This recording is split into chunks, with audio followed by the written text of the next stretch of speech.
Hi, good morning.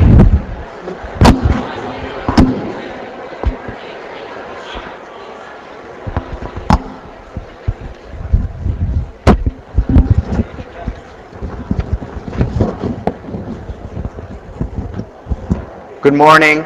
Hi.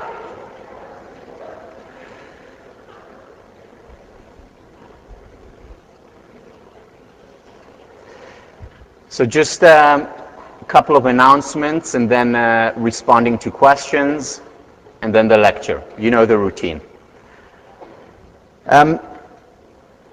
First, in terms of office hours, I've interacted with many of you, I've met with many of you, and I found that it takes a long time just to set up the appointment. So instead of doing it mechanically, we'll just do it online. I didn't know there was an office hour or sign-in tool online. So if you want to meet with me, just go to the website, either the 1504 website or the 1508 website, and just sign in. If you can't figure it out, or if there are no times on there that fit, just email me and then we'll coordinate a time. So that's office hours. In terms of, we're also introducing a study pool to this class. What we're doing is we hope that you will participate in a study over at William James Hall. And what we're doing is we're giving a bonus 2 points, or a point for each hour that you participate in a study pool, a maximum of 2 points on your final exam. It's not that much, but we just want basically for you to have an experience, not only for the psych concentrators, who I'm assuming have participated in psych studies, but also for the non-psych concentrators, just to see how we get a lot of this data.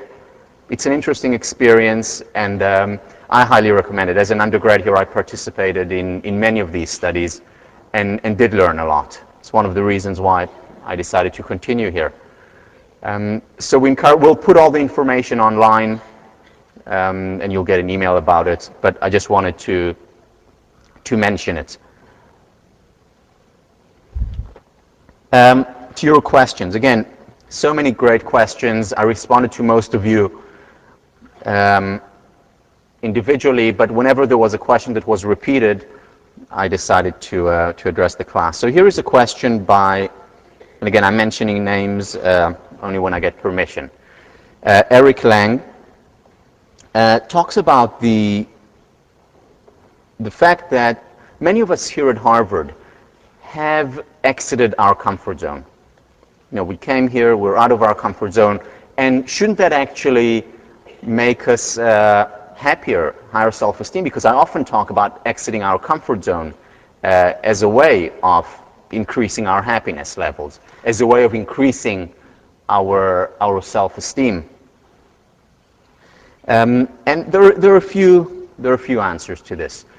First of all, the fact that we're at Harvard, the fact that we exit our comfort zone in and of itself does not necessarily or in itself drop our self-esteem. What may contribute to dropping of self-esteem is comparing ourselves more to others than we did in high school or things like that. But in and of itself, that doesn't hurt our self-esteem. The question, though, is, okay, so we have a situation here where we are out of our comfort zone to some extent, or many people are. And the key is to ask ourselves, so how can I make best use of it? What can I learn from my Harvard experience? What can I learn that can contribute to my happiness and self-esteem? Remember, I told you that when I came back for grad school, I said to myself, I have to find calm here at Harvard, because if I can find calm here at Harvard, I can find it anywhere.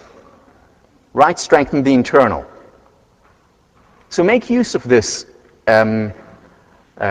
experience. Very often we have experiences, we go through experiences, and we don't make use of them. I've quoted this before. Those of you who are taking some of my, or have taken classes with me, Robert M. Pirsig, I also quote him in the book on happiness. He says, often truth comes to our door and knocks on it, and we open the door and we say to it, go away, we're looking for the truth. That often happens, and we can gain so much from this experience here. so much positives by cognitively reconstructing our experience, which we're going to talk about today. One of the ways to gain more from our Harvard experience is by reflecting on it, by taking time aside and thinking about what's good here, what am I enjoying here, some of the things you do in the response papers. What can I learn from my experience? How can I make it better? As opposed to just being passive and just saying, well, everyone's stressed here, it's difficult, that's the way it is. Also, in terms of exiting our comfort zone, it's important that when we exit our comfort zone, we do it for the right reasons. So just going out and saying, okay, I'm going to exit my comfort zone for the sake of exiting my comfort zone, there isn't much benefit to that. But if I say I'm exiting my comfort zone because I really believe in what I'm going to be doing, that's when we benefit from it the most. So as you know, I exit my comfort zone when I speak in front of an audience. But it's part of my mission, it's part of my passion to teach. And therefore there are beneficial consequences to exiting the comfort zone. So asking the right questions. What do I really, really, really want to do with my life? And if that entails exiting our comfort zone, then so be it. And again, we'll deal with all these things when we talk about goal setting. And finally, about our comfort zone, it's a question of degree. Everything in this class that I've talked about is about the pendulum. I don't think it's good for us to be out of our comfort zone 24/7. I also don't think it's good for us to be completely in our comfort zone 24/7. We have to find the optimum. And when I say we, I actually mean each person individually has to find the right amount for him or herself.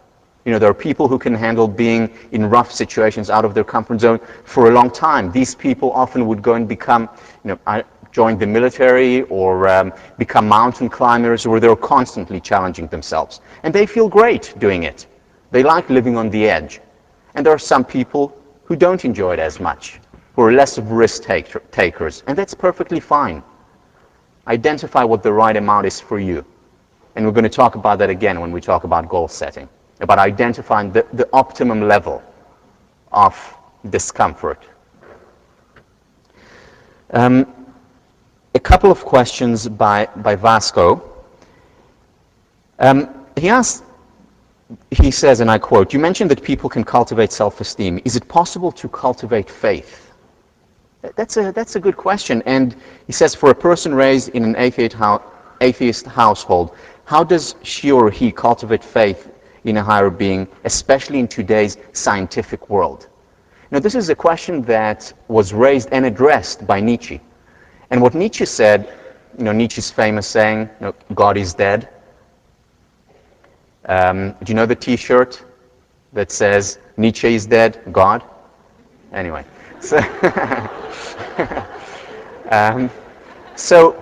That's Nietzsche's famous saying. And what he says is that in a world where many people don't believe in God, the inevitable outcome is nihilism, loss of faith, unhappiness, depression. And the question is, what if I don't believe in God? Can I still experience a sense of mission in my life? Can I still have faith? And the answer to that comes actually with a question. We need to identify something in our life that will at least feel like a higher calling. God is easier. If we believe in God, then we have it ready-made in a sense. But it doesn't have to be in the sense of what gives me meaning in life? What is my sense of calling? Is it teaching? Is it building? Is it family? Is it all of the above? Is it a few things? What are the things that give me meaning? And the reason why so many people today are depressed is partially because of what Nietzsche said. Because they don't believe in a higher calling. But it's also because they haven't been able to replace this higher calling with something of their own. And this is the most important question. I wrote the book about that. What provides me meaning? What gets me to wake up in the morning and say, I'm so glad to be alive because I can go and do this? And there is no one answer to this. And by the way, this is a question that not just people who don't believe in God need to ask. People who believe in God need to ask the same question. What am I meant to do? What did God bring me here on earth to do? What is my mission?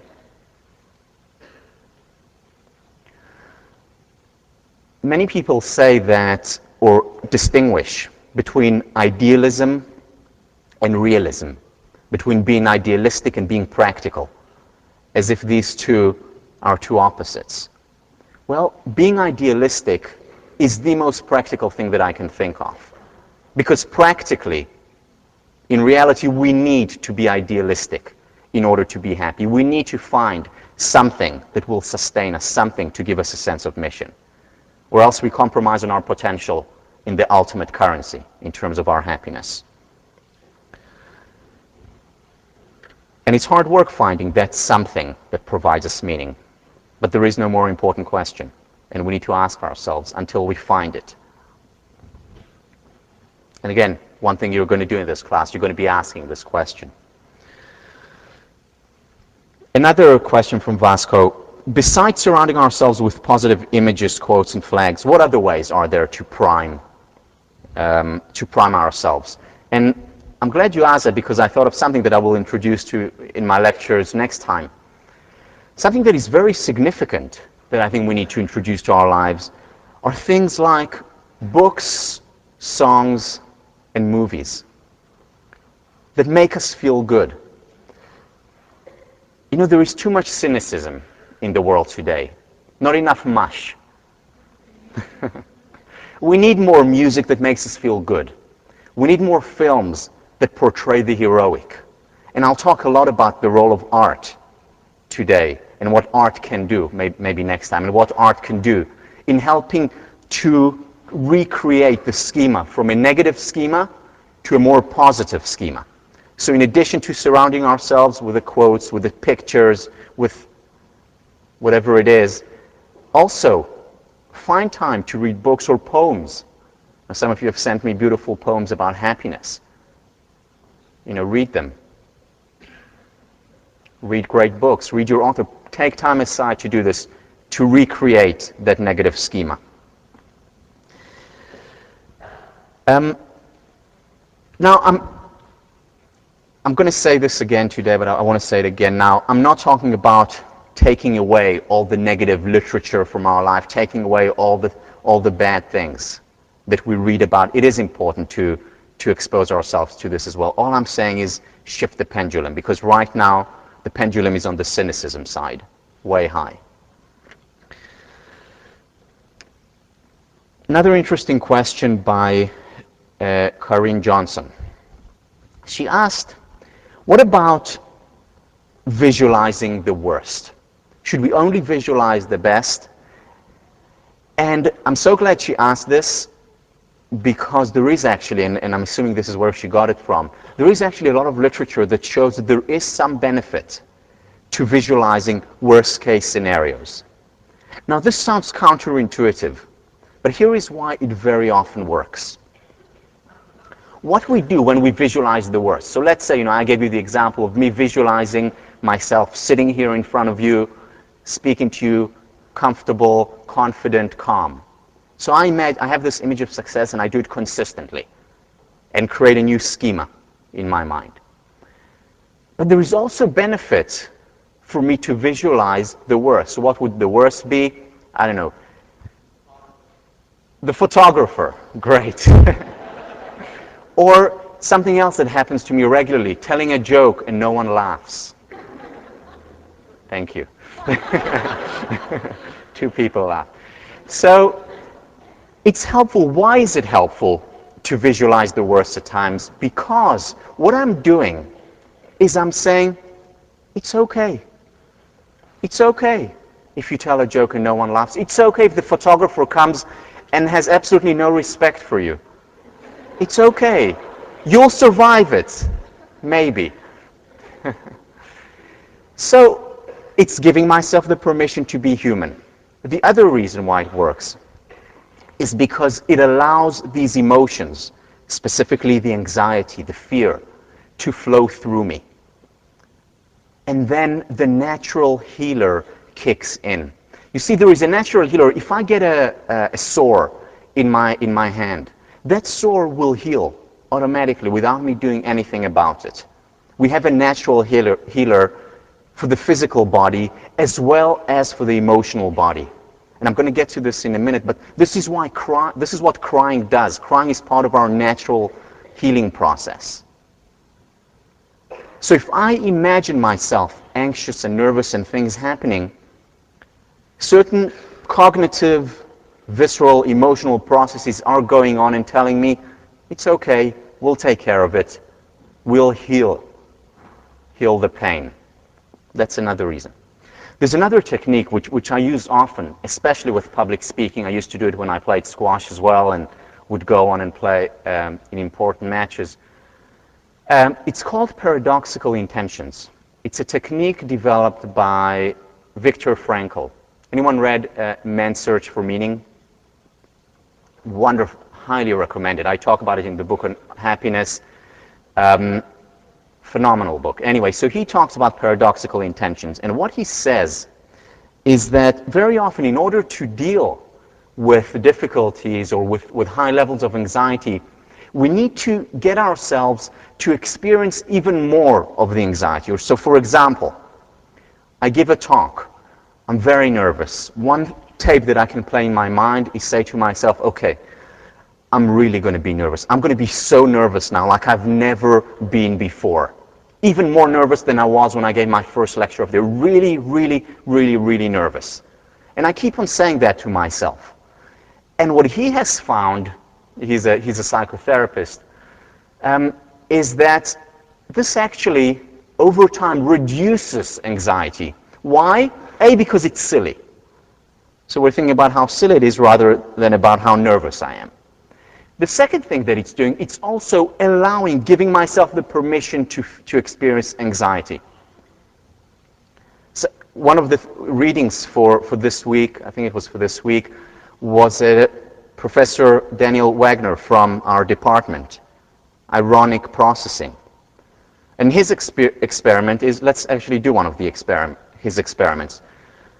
I want you for the next 10 seconds,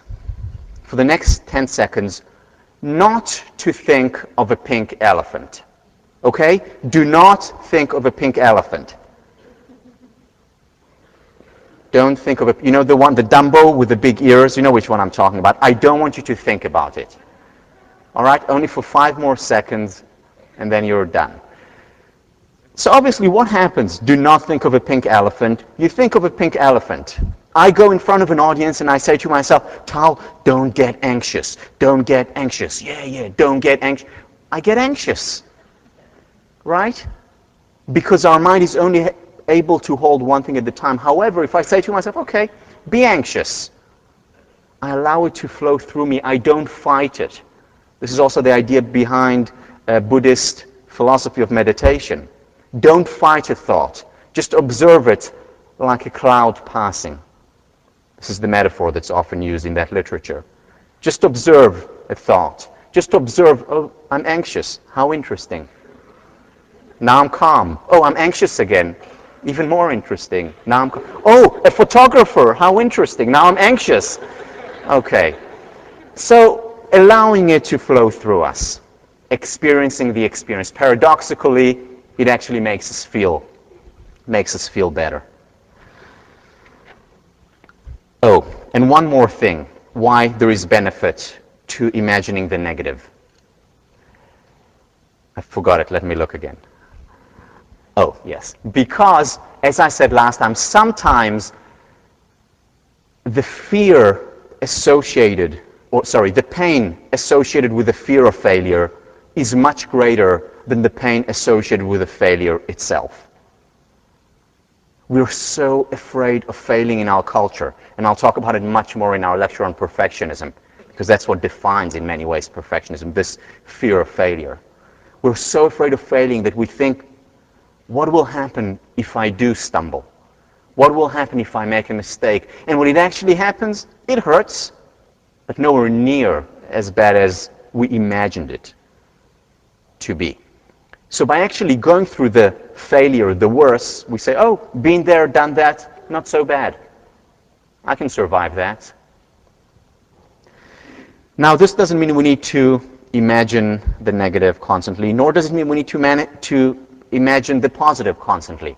The question is of degree, the pendulum. Once in a while, and I've done it, I did imagine the negative, especially when the feeling was so strong, so overwhelming.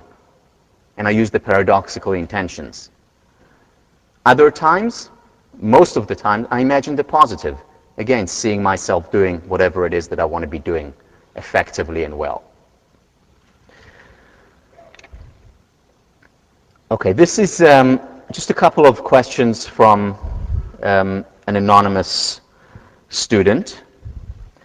I talked about the research that connects mind and body, about actually smiling, putting on a smile. Did I talk about this research? Yeah. Putting on a smile and then we actually feel better. And if I didn't talk about it, I'll talk about it next week, I think. Anyway, so there is a lot of research showing that if we put, even if it's a mechanical smile, we start to feel better, or a frown, we actually feel worse. So the question is, how can we reconcile this with what I've been saying about the great deception and the importance of being honest? And the answer is, once again, of degree. I'm not saying go with a plastered smile constantly, but I'm saying once if you feel down, you can actually act as if you're feeling better. Let me give you an example. If I walk this way, this is the way, someone without high self-esteem walks. But if I walk more confidently, I will actually feel more confident. The body affects the mind. But now there are also times when all I want to do is put my face in my hands and cry. And that's okay too. The question is of degree.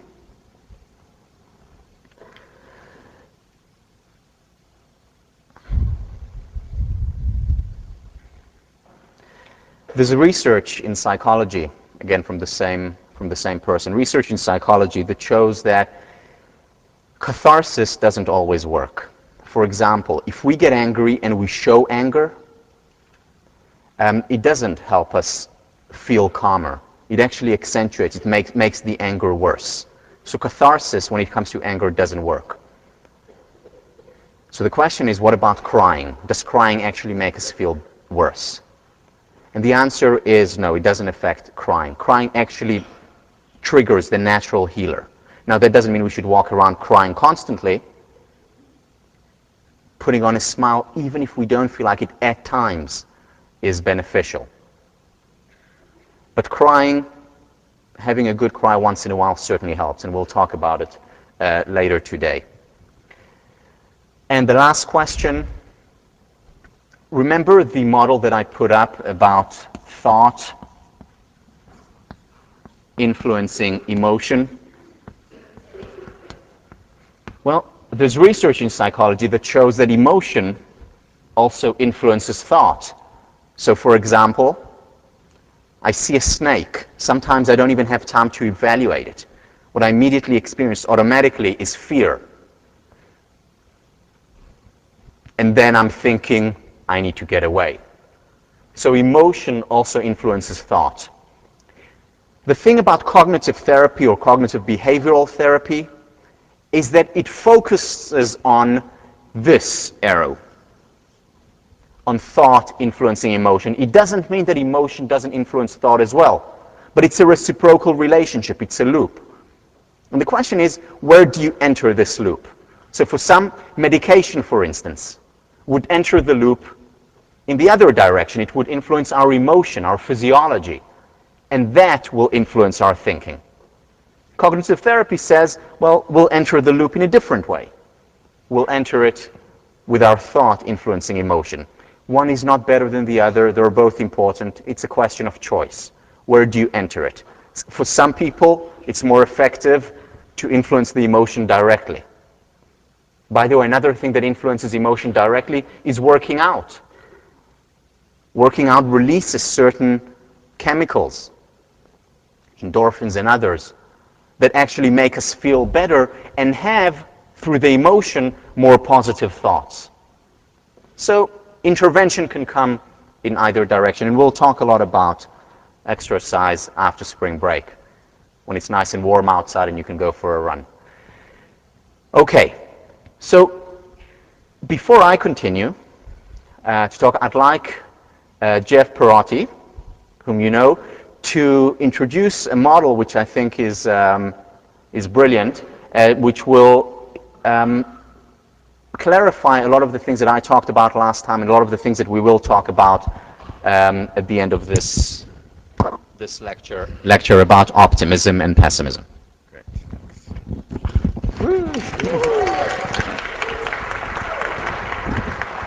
All right.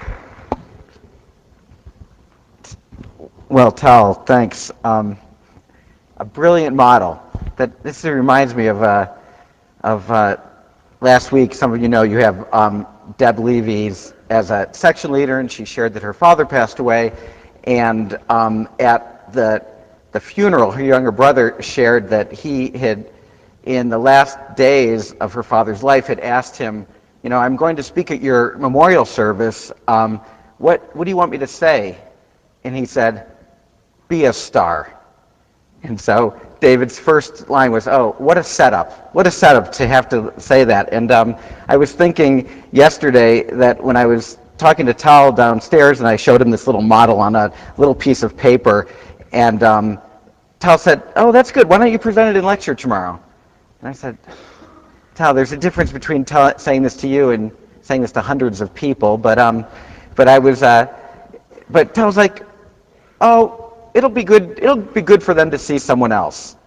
I thought, well, that I can live up to. You know, if that's really what the bar here is that, you know, it'll be good for them to see someone else. I said, you know, I can handle that. He didn't say be a star. You know, it wasn't like, you know, this setup. So now it sort of shifted a little bit, like this brilliant model that's going to solve all your problems. Jeff is going to present to you. Anyway, so I was thinking about that, but actually when he asked me this is good for positive psych too, because I was thinking, oh boy, I started giving the reason sort of why this wasn't sort of a good idea this wasn't going to be fitting in. Oh, is it really? You know, maybe we should do it in sections. It might be better in sections to discuss it, and I don't know if I really have the time to prepare this, and do I really want to be anxious in the next 24 hours that I'm going to be speaking to the whole group, and I have other stuff to do. So I sort of saw myself talking myself out of it, and then I thought, well, we were actually having a meeting yesterday afternoon that was scheduled anyway with the TFs where we were going to be presenting things as an example of what we would do in sections, and so I thought, here I have an example to practice what I'm going to do. Tal's even giving me, saying, yeah, tell me later if you don't want to do it. I have an escape plan and all. You know, this is sort of like the ideal situation to go into my stretch zone to try something out. So I thought, you know, I should push myself to do it. So that was, I appreciated the opportunity, and it's also an example of Tal being very generous around sharing the opportunity to speak to you. But I just want to ask a question. Like, if you were given the opportunity, thinking about your own comfort, stretch, and panic zones, okay? So this is a concept we've been talking about here, that a lot of learning happens in your stretch zone. If you were to be given the opportunity to speak to the entire class for 10 minutes, how many people that would be your comfort zone? So raise your hand high. People can see around you. All right, Kat, we'll have you up here in a few minutes here. And how many people would be your stretch zone? Most people in the middle. And how many people would be your panic zone? Sounds pretty. So a lot of people are in the same place, the similar place that I am around your stretch zone. I was just sort of wondering that. All right, so what I want to talk to you about is a continuation of what Tal just raised around cognitive processes and the effect that they have on either depression or the flip side on resilience and hope. And what we're going to do is use a couple of dimensions that Martin Seligman talks about in his book, Learned Optimism, How to Change Your Mind in Your Life, specifically around optimistic interpretations and pessimistic interpretations, and the different and two different dimensions, permanence and pervasiveness, as ways of distinguishing the two different interpretations. Now, I know Shauna this morning in section introduced this, so some of what she talked about I'll be covering here, and her section will have a leg up about participating and understanding some of these concepts. And in other sections, they'll be taking this a step further by putting into practice some of the different ways you could practice the skills of interpreting or explaining events, both good and bad events in your life, in a more optimistic way. So we intentionally don't say optimists and pessimists think this way, but more optimistic interpretation and pessimistic interpretation as a way of showing that it's more of a continuum, and it's not these rigid roles that you are either an optimist or pessimist and going to be that way your entire life, but that there's fluidity, and sometimes it's situation specific. Now, just like handedness, you may have a preference, and most likely do have a preference in more than to go in one direction than the other, as far as your explanatory style or the way you interpret good and bad events tends to be. But we're going to be talking about these concepts of permanence and pervasiveness. And I have a few examples, concrete examples that we can talk about. Tal just brought one up about, let's say you tell a joke and people laugh at it. All right, so let's say the optimistic interpretation, permanent and pervasive. So permanent means enduring, everlasting, unending, and speaks to stable traits. Temporary is provisional, short-term, brief, passing.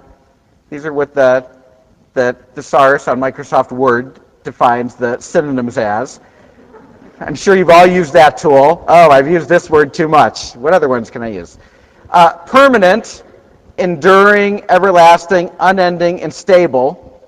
And I really like this. When I put in pervasive in that and then pressed antonym, what came up was contained. So we're using contained. In Martin Seligman's book, he uses specific, meaning specific to that event, and he uses universal for pervasive.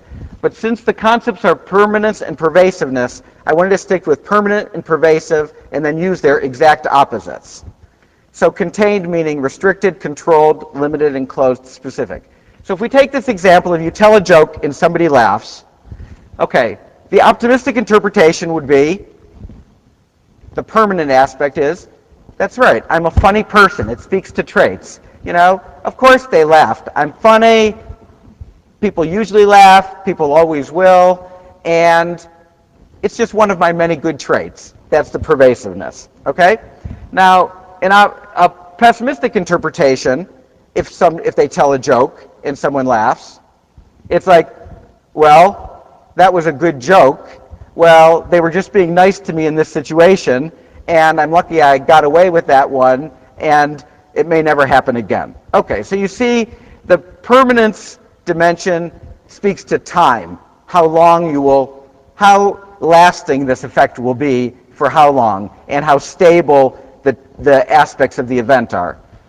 The pervasiveness speaks to space. How much will this transfer to other areas of my life, or in other aspects will it be true too? Okay, now the flip side of that. You tell a joke and somebody doesn't laugh. All right, the optimistic interpretation of that, that's the bad event, is that it's temporary and contained. Okay, it's the exact flip side, okay, of how they interpret the positive event. And it's similar to the way the pessimist interprets the positive event. Okay, you tell a joke and somebody doesn't laugh, the optimist says, okay, that was specific to that situation, it was just that joke that wasn't good. At another time, in another place, another joke, they'll laugh. The pessimist, what does the pessimist do? Now, this is the one that's similar to the reading where the definitions of cognitive distortions really comes obvious. The pessimist tells a joke, the pessimistic interpretation when people don't laugh at a joke is, people never laugh at my jokes, they never will, I'm not a funny person, life sucks. Okay. In every aspect. It's permanent and pervasive. So basically the top two boxes, the optimistic interpretation is the life is good box, where that sort of underlies that philosophy or those interpretations. And the bottom two is basically the life is bad box. Okay, so let's take an example from you, what you would say of an event that happened, a bad event that happened either in the last week, the last day, the last hour. Okay? A bad event. Someone call one out. Getting sick. All right. Okay, so getting sick. Somebody... you get sick. That's a great example of it. Okay, what's the optimistic interpretation of it? Okay, I'll get better. So this is we're in the when something bad happens box. So the optimistic interpretation is it's temporary. I'll get better, and what would be a contained? Okay, so it won't be very long. My body's healing itself. I feel good in other ways. When I've gotten sick in the past, I'm basically in good health, and there are other things that are going well in my life. All right. So getting sick, what would be the pessimistic interpretation? I'm going to die. I'm going to die. All right. So you can see some of the cognitive distortions that come out here. I think that might be one of the first, the overgeneralization, the catastrophizing. Okay, I'm going to die. That's the permanent aspect, and there may even be a pervasive aspect to that. Okay, how about you ask somebody out on a date and they say yes? All right, so that's when something good happens. So what would be the optimistic interpretation of that? I'm a stud. I'm a stud. Of course they said yes, and they usually do, and they always will, and I'm an attractive person. Right. I'm a stud. So that actually speaks to the stable nature of the permanence aspect of the optimistic interpretation of a positive event. Okay, what would be a pessimistic interpretation of I asked somebody out on a date and they said yes? They were drunk. Okay, there's one.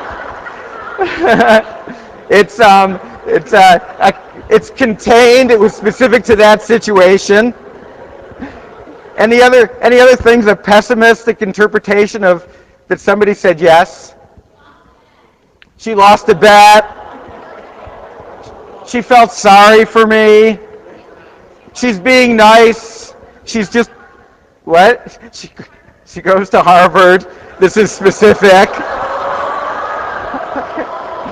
Oh, God.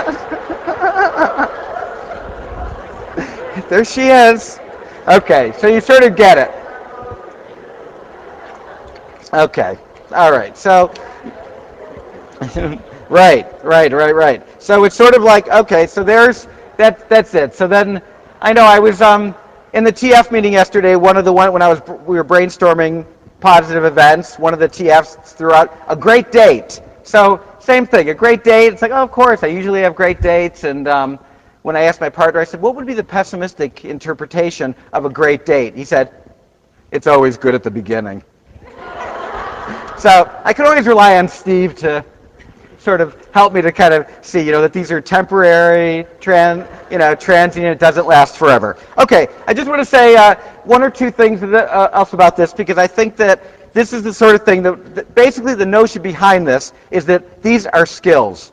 Interpreting and explaining events in a positive and optimistic manner is a skill to be practiced and to be developed. And we've already talked about in the readings and in lectures, and Tal's going to talk about it more today, what some of the benefits are for optimists and optimistic thinking.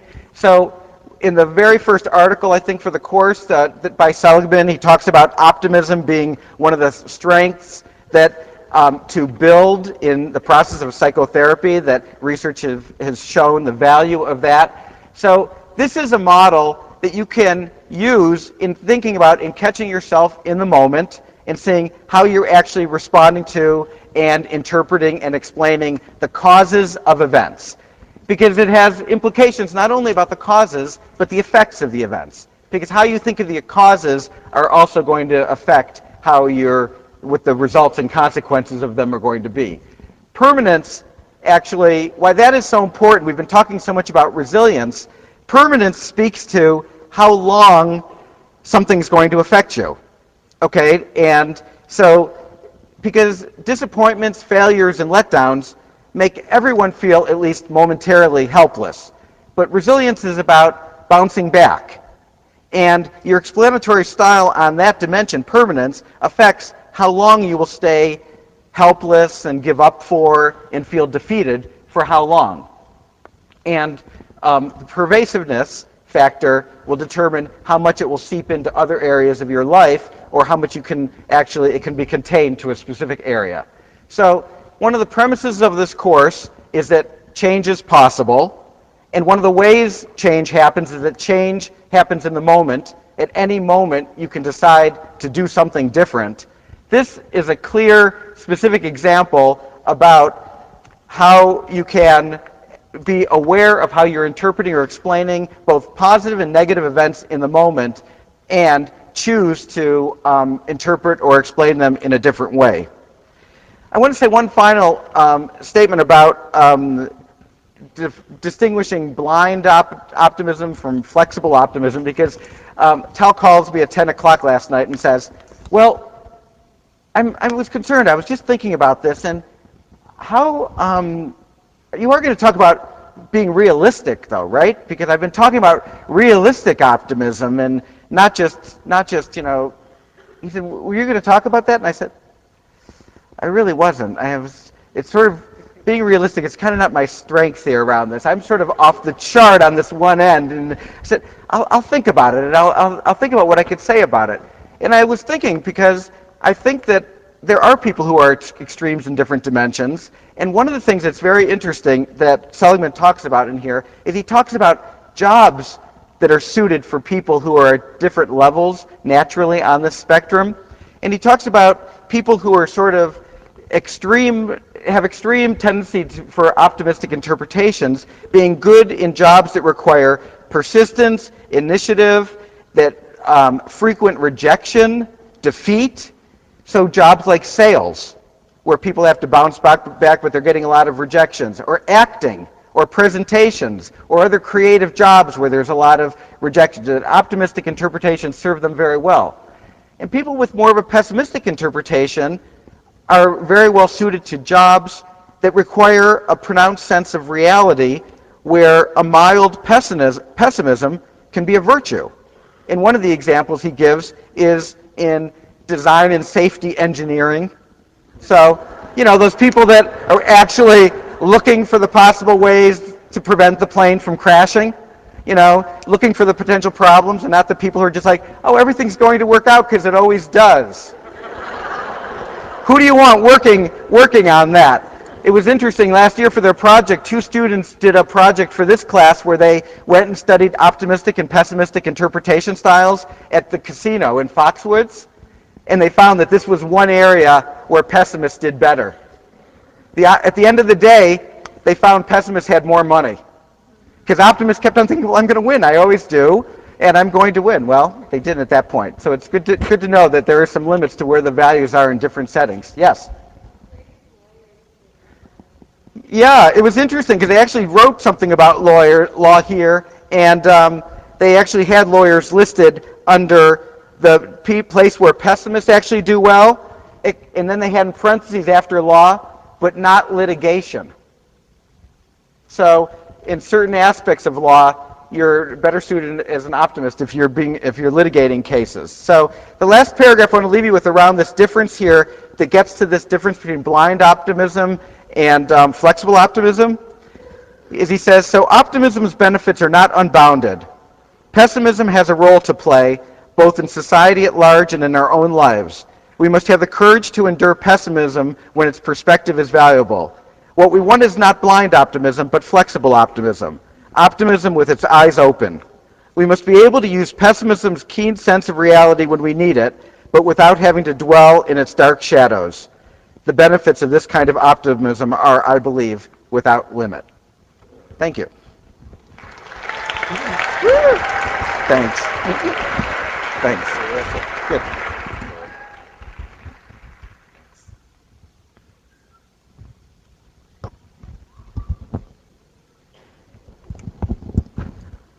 Well, Jeff, this was brilliant, and you are a star, and I will always believe that. So.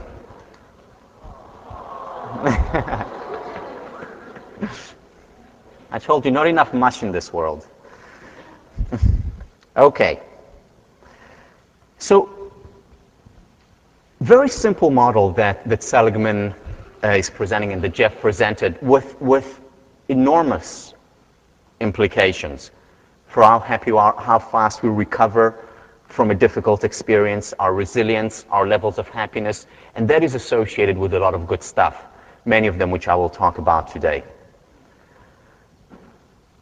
So we talked last time about how it is a matter of interpretation, whether it's permanent, pervasive, stable, contained, specific, whether we interpret things as a merit finder does or as a fault finder does.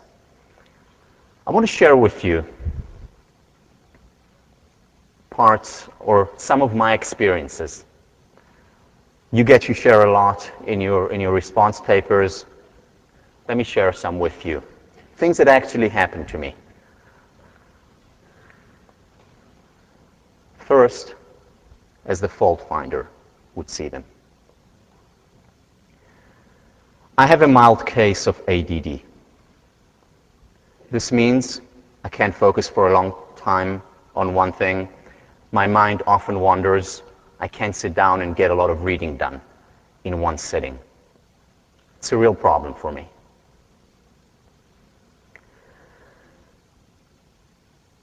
In high school, I wanted to get into a special program, and there was an entrance exam, and I failed. I was devastated. I really wanted to get into this program. I started playing squash at the age of 11. My dream was to be a professional player on the world circuit. I was getting closer and closer to my dream. I was getting better and better in squash. And at the age of 20, as I was about to complete my army service, about to launch on my professional career in England, everything was set for my trip, I got injured. The doctor said I have a choice, either to be operated on my back, which was a risky operation, or to give up my professional aspirations. I gave up my professional aspirations.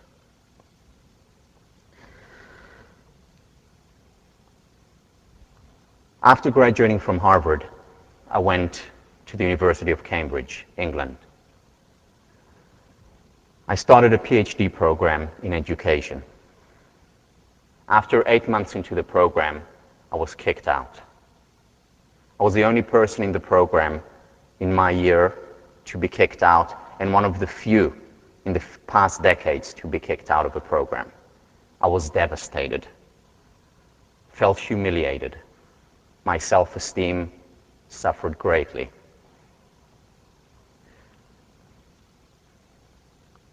As part of my PhD at Harvard, we had to take a general's exam. The general's exam is a comprehensive exam about the literature in social psychology. All the students in my year studied together.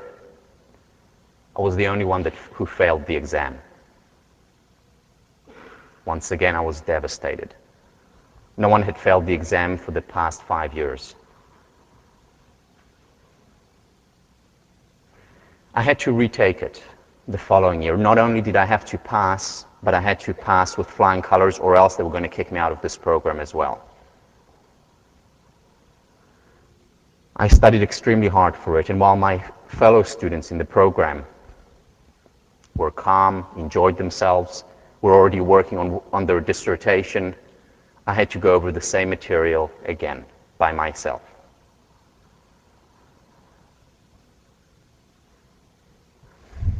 God, I'm so unlucky. Let me tell you the same story from a different perspective, the exact same story.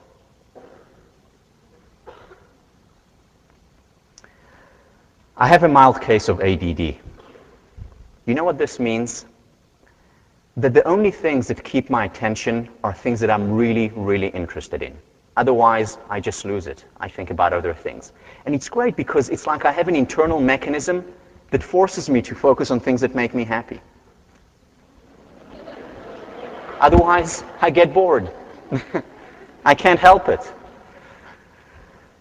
You know, when I was in high school, I failed an entrance exam into a program I really wanted to get into.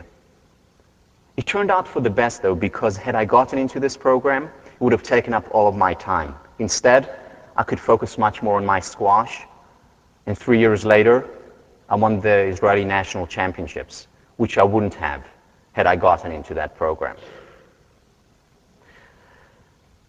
I wanted to be a professional squash player. I wanted to join the professional circuit. At the age of 20, I got injured, and the doctor told me that I have a choice, either to have a risky operation or to stop playing squash full time. It was then that I gave up my squash career, professional aspirations, and it was then that I applied to Harvard and got in, and that started my love affair with this institution. And that got me to where I am today, and I couldn't be happier. After graduating from Harvard, I went to Cambridge. I went into a PhD program, and I got kicked out. I was the only person in the program to be kicked out. But you know, it was a real humbling experience for me, because having graduated from here, I was arrogant. I thought I could do anything, nothing could stop me. And being humbled by that experience actually contributed a great deal to what I did after, which was going to work as a consultant in Asia. And in Asia, even more than here, they look down on arrogant people. So that helped me succeed as a consultant working in Singapore and in India. I came to Harvard for my PhD. Was the only student in my group to fail my general's exams. I had to retake it, and I had to pass with flying colors. But it was great because I worked so hard for that exam that after it, I knew, and I know social psychology better than anyone else I know. And that helped me a great deal in putting together positive psychology. I really think it made this class much better because I have such a good grasp of the literature. God, I'm so lucky. Same events, different interpretation, and that makes all the difference. Now, that doesn't mean that as a merit finder, I don't feel pain when I'm rejected from a program, or when my squash career, my dream, has been shattered, or when I'm the only one to be thrown out of a program, or fail an exam, or if I hear a no from someone, or if I get sick. Of course these things influence us. Of course they impact. Of course I feel down and devastated at times. The question is, what do I do with it? Do I give first myself the permission to be human, to experience the pain, and then bounce back? Or do I wallow it and say, God, I'm so unlucky. Terrible things always happen to me. I'll never succeed. Permanent and pervasive. It's all a question of interpretation, or a lot of it is a question of interpretation. Am I the only one who's cold here, or is it freezing? Let me interpret it in the right way. So I'm either very nervous or it's very cold in here. Maybe a bit of both.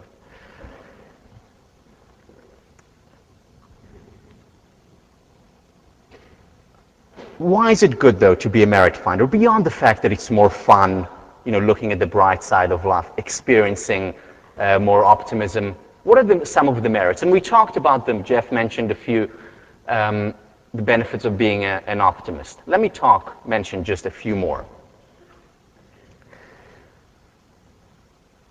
Suzanne Thompson ran this study where she went to people whose houses were burnt. And she measured their interpretation style, whether they were merit finders or fault finders. The merit finders, she found, were much less likely to be depressed, were more likely to recover from the tragedy, and for many people it's tragedy, losing their home, were able to experience more pleasure in life within a few months after the event compared to the fault finders. Health, a lot of research in health psychology showing the benefits of being a merit finder. For instance, Glenn Affleck went to heart attack victims, first-time heart attack victims, measured their interpretation style, merit finder or fault finder. And then he went back again 8 years later. The merit finders, those who were able to say, okay, it's a terrible thing that it happened to me, but what can I learn from it? Those people were more likely to be alive 8 years later, were less likely to have a second heart attack within the 8 years after the event. Now, it's not that they say, oh, things happen for the best. Great, I had a heart attack. Things do not happen for the best. But some people are able to make the best of things that happen. Julian Bowers' experiment on AIDS victims. Those with a positive interpretation style were more likely to be alive 9 years later after he measured their interpretation style than those who were fault finders. Now there is also intervention, not just correlational, intervention studies by Laura King and Kathy Miner. What they did was they went to people who went through trauma, and they had them write a journal about some of the benefits of having gone through that experience. Not that it happened for the best, but what are some of the things that the good things that they could make out of it? The people who wrote this were more likely to recover from the trauma. They were more likely to experience pleasure again. They were less likely to visit the doctor's office, i.e. they were healthier. They were overall happier because the researchers got them to focus on the positive, even in a terrible event. They replicated the same with cancer patients who were more likely to recover and were more likely to be healthier a year later if they found some of the benefits, some of the good things that came out of their experience. Not that it happened for the best, but what can I make of it? Interpretation style. We're going to talk a lot about journaling in this class, probably after spring break, and you're going to get an opportunity. Your response paper for this week, in many ways, was that. What are some of the lemonade that you made from lemons? And interpretation style. Also, some of the most fascinating studies show that merit finders are more likely to live longer. Let me share with you one of the most fascinating studies in psychology. Very famous one called the Nun study. The Nun study started in 1932.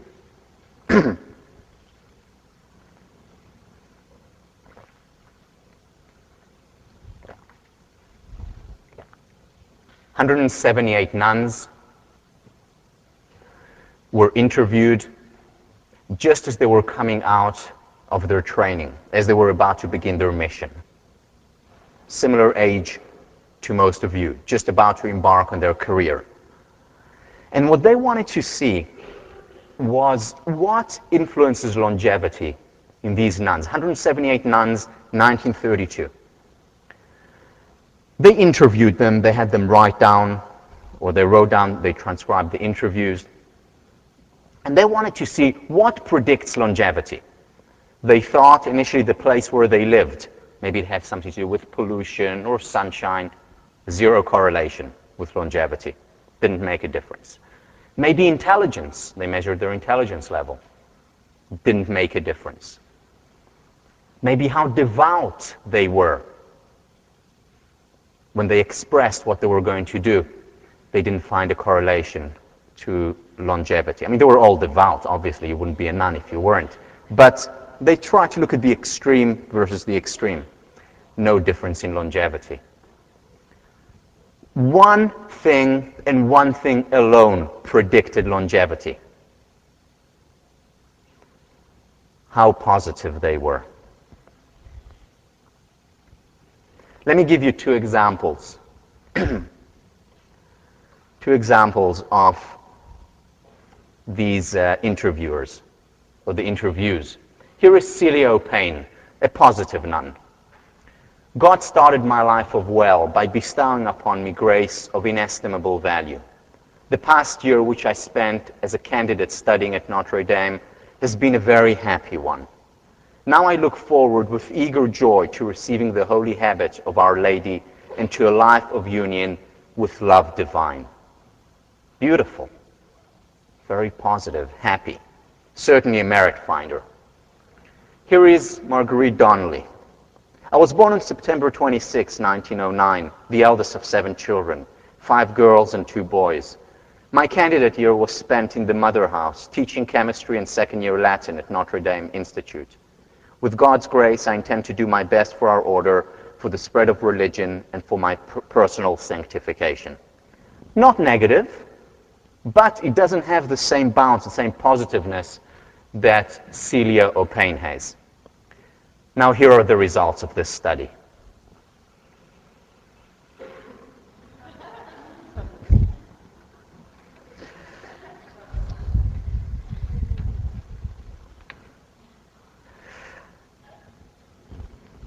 Thank you, Google Image. So, here are the results. At the age of 85, 90% of the most cheerful quartile was alive. 34% of the least cheerful quartile was alive. Now, these people who identified the optimists versus the pessimists did it blindly. They didn't know whether nuns lived, who they were. They just looked at their interview and they had to evaluate it. They had to score it. Very optimistic, semi-optimistic, not at all optimistic. At the age of 94, 54% of the most cheerful quartile were alive. Only 11% of the least cheerful quartile were alive. That is amazing, these results. And coupled with all the results that we showed about optimists being more successful, more resilient, less likely to be depressed, more likely to be happy, more likely to live longer, this is phenomenal. So there are 2 questions now. Why isn't everyone optimistic if it's so good? Why aren't we all optimistic? And the second question, more important, is, so if it is so good, how can I become more optimistic? You know, to quote from Harry Met Sally, you know, I'll have what Celia O'Payne is having. On the double. I want to live, you know, so long and be smiling all the time. How can I do it? What do I do? And part of it is interpretation style. But let me first address the first question. Why are so many people pessimistic? Why is it that it is so widespread? Why is cynicism off the charts? And the answer is, to a great extent, is because optimism and positive thinking is considered by many people as unrealistic, as detached, as Pollyannish. And there is some truth to that if you look at the media. The media primes us. The media determines, to a great extent, what we think. We may have some nice quotes on our wall, but we all, or most of us, read the New York Times, CNN, watch CNN or Google, or go on the internet and read the news, listen to the radio, or watch TV. The media influences to a great extent. And what do we see on the media? We see a lot of violence, either fiction or real. We see terrorism, war, bloodshed, rape, hatred. These are the kind of things that we see on TV. And what that does is create a very specific schema, a negative schema which says, if you're optimistic, you're unrealistic. Get real. Let me go through some of the media, as I was preparing this lecture last week, I just randomly went onto some popular websites, CNN, New York Times, and Reuters, and photographed their front page. And the message that we get is that our world is a Hobbesian world, that life is nasty, brutish, and short. This is the message that we get from our media. Philippines, mudslide survivors' hopes are dashed. African heat, a searing drought is taking a toll on wild animals in Kenya. 20 hurt in attack on Iraq workers. Nigeria militants claim oil attack.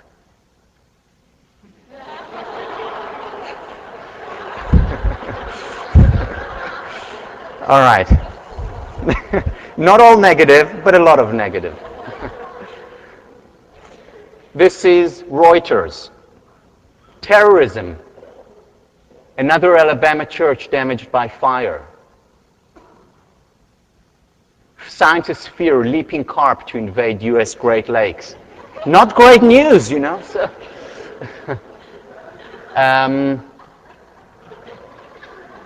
Iran to pursue atomic research, you know, Mexican coal miners. New York Times, front page. Iraq terrorism attack. Talk about the Hamas. Even here, the Olympics. What do they focus on? Miller now 0-for-4. What about all the gold medals? Have they forgotten that? The news focuses on the negative. Now, I'm not saying that's necessarily bad. The media plays a very important role in our culture, very important role, to direct us toward the things that need to be rectified. However, what I'm saying is that the media only does that, or primarily does that, and creates a schema in our mind that is unrealistic. Let me show you what another very smart psychologist has to say about the news and about the media. I was watching the news the other day, brought to you by Paxil. Well, now I need it. Smart advertising. That's another thing, too. When I was a kid, the news was on once a day. You either caught it or you missed it. Now the news is on 24 hours a day. And that's not enough. They got a guy talking, and then there's a crawl down there. So you got that guy talking, you got the crawl going, you're online, you're putting in your opinion on your poll. No, I say to that, no! There should just be one crawl that goes around over and over again. Things are getting worse. That's all we need. And the local news, man, they want you to watch every broadcast they've got, don't they? It's not good enough you're watching the one you're watching. They do these teases to get you to watch later on. They're so incredibly cruel. It could be the most deadly thing in the world, and you may be having it for dinner. We'll tell you what it is tonight at 11.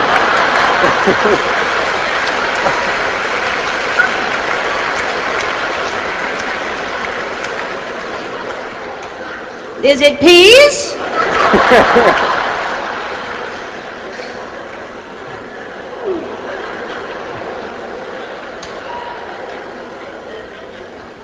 I feel sorry for the newscasters, you know? We can turn it off, but that's their job, and they have to read these stories, and they're just coming up on the teleprompter. They don't know what's coming up, and they've got to go through this range of emotion that there were no survivors. And next, which candy bar helps you lose weight? Still to come is an asteroid headed towards Earth. But first, where to find the cheesiest pizza in town? Also, a disturbing new study finds that studies are disturbing.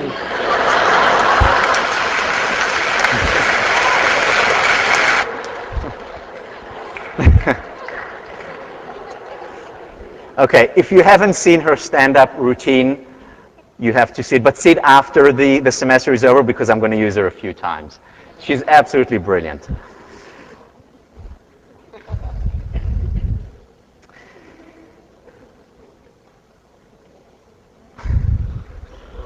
So this is what we watch on the media, right? So get real. However,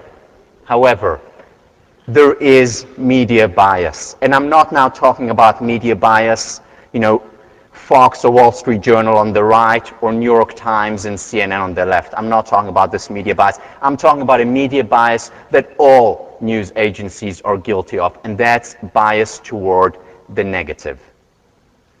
And we need to remember that what the news is and what the media shows us is not reality.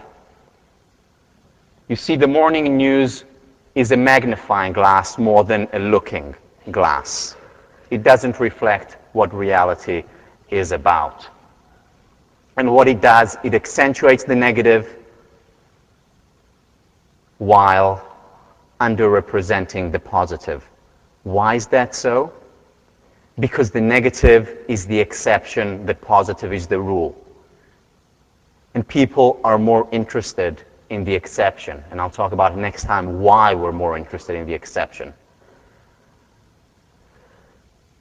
The thing, though, is that even though the media plays an important role, we need to remember that because the media primes us, constantly primes us, whether we feel it, whether we experience it or not, on the subconscious level, it sends a message that the world is a bad place, that to be optimistic, that to be mushy, that to be idealistic is about being detached and Pollyannish.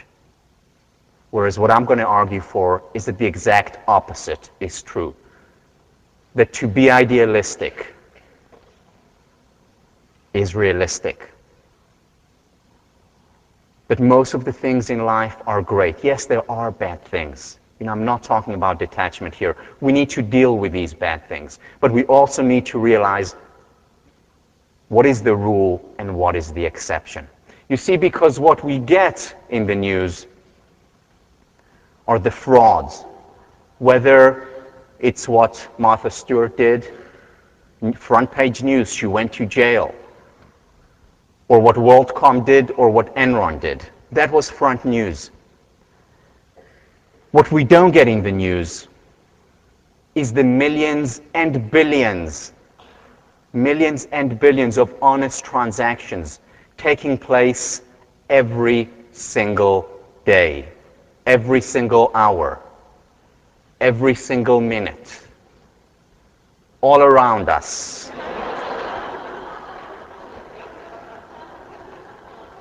Whether it's on the land, air, or sea. We ignore these things.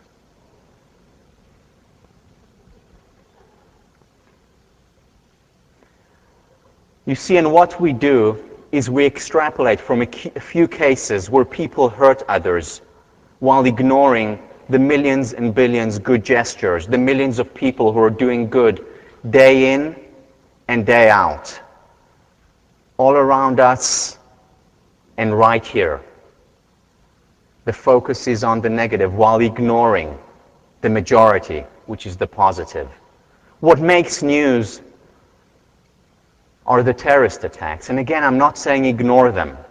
But what doesn't make news are the millions and billions of people around the world who wants to live in peace. Don't ignore the negative, but shift the pendulum. Appreciate the positive as well. While there are stories of hate and hurt in the newspapers and the media, what is mostly ignored are the millions, possibly billions of people who make love every day.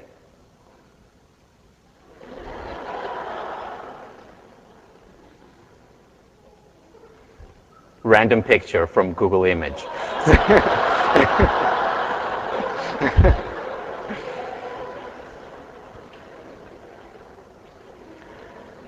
Millions and billions of people making love every day, even here at Harvard.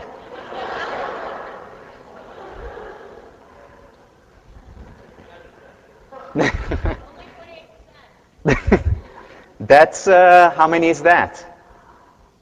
That's almost 2,000 people every day.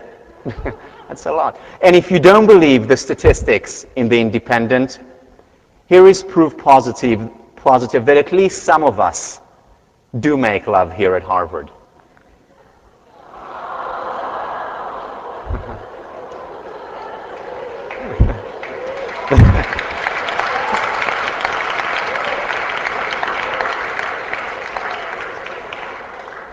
Isn't he just so cute? And the baby is adorable.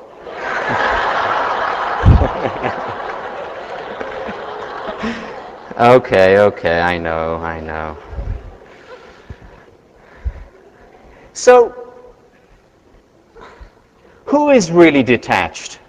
The merit finder or the fault finder?